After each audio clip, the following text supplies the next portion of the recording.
Okay, welcome to Logo.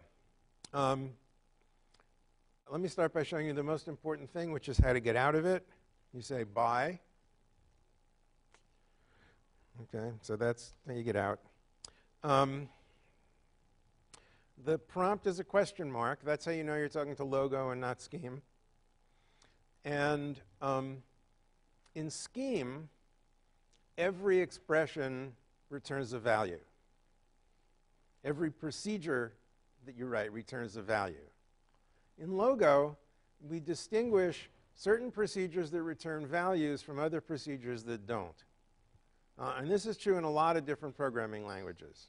Right? If you learn C or C++ or Java or Python or any of those, some procedures that you write return values and others don't. If the language is in the C family, they very confusingly use the name function, both for the ones that return values and for the ones that don't return values.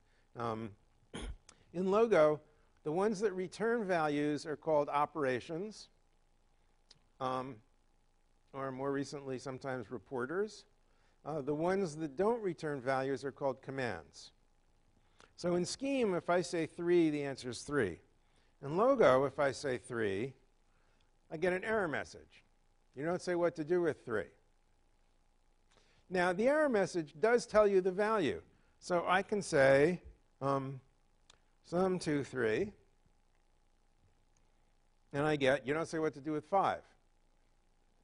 What it wanted me to say is print sum 2, 3.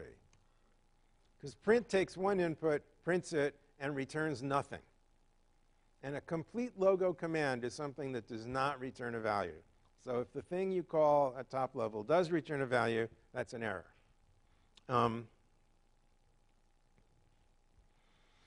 You will have noticed that this looks a little scheme-like in that it's a prefix notation where the procedure comes first, but it doesn't have parentheses around everything. That makes things a little complicated because you have to know how many inputs every procedure wants. So I can say something like, you can abbreviate print to PR if you want. Sum product 2, 3, 4. Okay, so think about what the value that should be printed is. You actually do know the answer. I hope that's the answer you got. But in order for this to work, the Logo evaluator had to know the product takes exactly 2 inputs. Okay? Now, in Scheme, product takes any number, the asterisk for times, takes any number of inputs. And actually, you can do that in Logo too. I could have said print sum product 2, 3, 4, like this, and get 2 plus 3 plus 4, or print sum product 2, 3, 4, and get 24. So you can make it do the same thing Scheme would do with parentheses, and we use them in the same way, namely an entire procedure call inside parentheses. But you don't have to. Every procedure, by default, takes a certain number of arguments. Print takes 1, sum and product take 2 each, if you don't put parentheses in. A big departure is that I can also say print 2 plus 3, print 2 times 3 plus 4. And notice, by the way,